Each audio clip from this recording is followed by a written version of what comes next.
Voici les outils qui vous permettront de changer le pneu de votre roue électrique pour fauteuil roulant.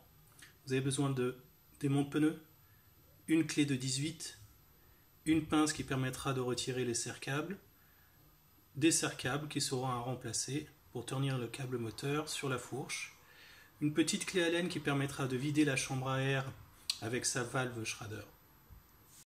Pour changer le pneu, il faut retirer la roue. Pour ça, il faut commencer par retirer ici les serre-câbles à cet endroit qui permettent de maintenir le câble moteur sur la fourche. Retenez bien le positionnement du câble moteur, il faudra le replacer aussi de la même manière lorsqu'on remplacera la roue, c'est-à-dire en longeant la fourche.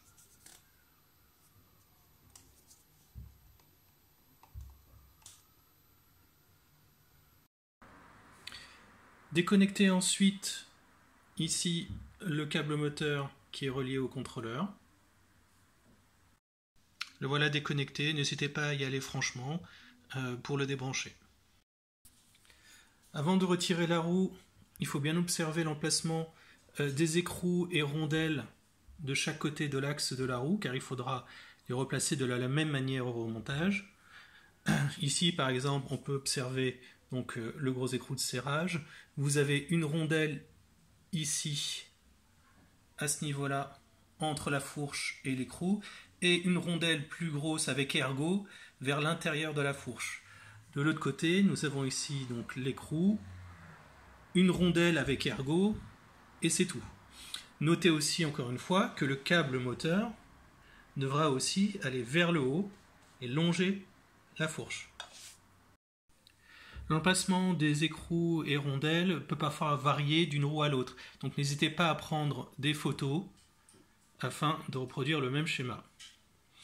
Nous allons ensuite desserrer les écrous de l'axe à l'aide de la clé de 18. Les écrous sont desserrés des deux côtés. On peut maintenant retirer la roue. On retire la roue.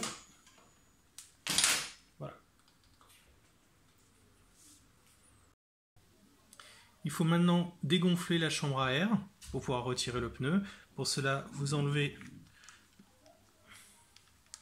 le bouchon de la valve et vous allez, à l'aide d'une petite clé Allen, appuyer sur la tige à l'intérieur de la valve pour faire sortir l'air. Vous devriez entendre l'air s'échapper.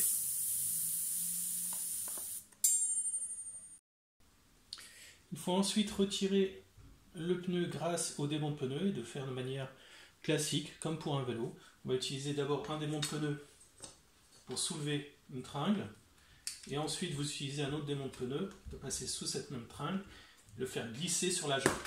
Et le pneu devrait donc se décoller. C'est une opération un peu délicate, mais faire cette opération, tout le long de la jambe pour retirer le pneu. Une fois que vous avez commencé à déchanter le pneu à l'aide de vos démonte-pneus, vous pouvez aussi essayer de tirer le pneu vers vous pour le faire sortir de la jante. C'est aussi une autre méthode, c'est peut-être même plus simple. Si vous avez toutefois des difficultés à retirer le pneu et sa chambre à air, vous pouvez tout à fait demander à un réparateur de vélo de vous enlever le pneu et pourquoi pas de vous replacer le pneu neuf avec sa chambre à air, vu que c'est exactement la même méthode pour les vélos. Voilà, il vous suffira de lui ramener la roue complète pour qu'il puisse effectuer cette opération. Il faut ensuite placer un flanc du pneu neuf à l'intérieur de la jante. Remarquez ici qu'on a retiré le disque de frein pour faciliter l'opération. Ce n'est pas nécessaire, mais là ça peut aider pour mettre le pneu et mettre la chambre à air. Il faudra bien sûr le replacer exactement dans le même sens, c'est très important. Ensuite, une fois qu'un des flancs du pneu est installé dans la jante, il faudra placer votre chambre à air en repérant dans la jante le trou qui permet le passage de la valve. Donc, commencez à insérer la chambre à air au niveau de ce trou dans la jante, placez l'ensemble de la chambre à air dans le pneu et placez la valve à travers le trou de la jante. Une fois la chambre à air installée dans le pneu et la valve est bien passée par le trou de la jante, il suffit de replacer l'autre flanc du pneu à l'intérieur de la jante, comme ceci. Voilà, vous faites le tour et ensuite il vous suffira de regonfler le pneu, de réinstaller le disque bien sûr dans le bon sens et de réinstaller la roue.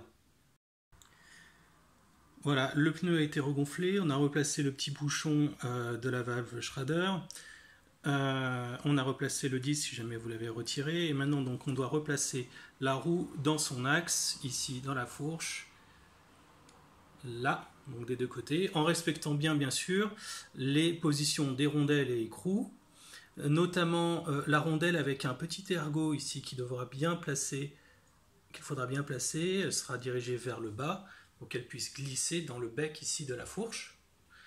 N'oublions pas aussi le câble moteur positionné vers le haut et devra longer la fourche. Nous avons donc bien inséré la roue afin qu'elle touche bien la fourche. Donc il faut bien aller jusqu'au bout. Et une fois que vous avez placé donc l'axe de la roue, il faudra bien sûr bien vérifier que les rondelles sont au bon endroit. Commencez par un serrage à la main. Une fois que vous arrivez en butée, vous allez sur l'autre.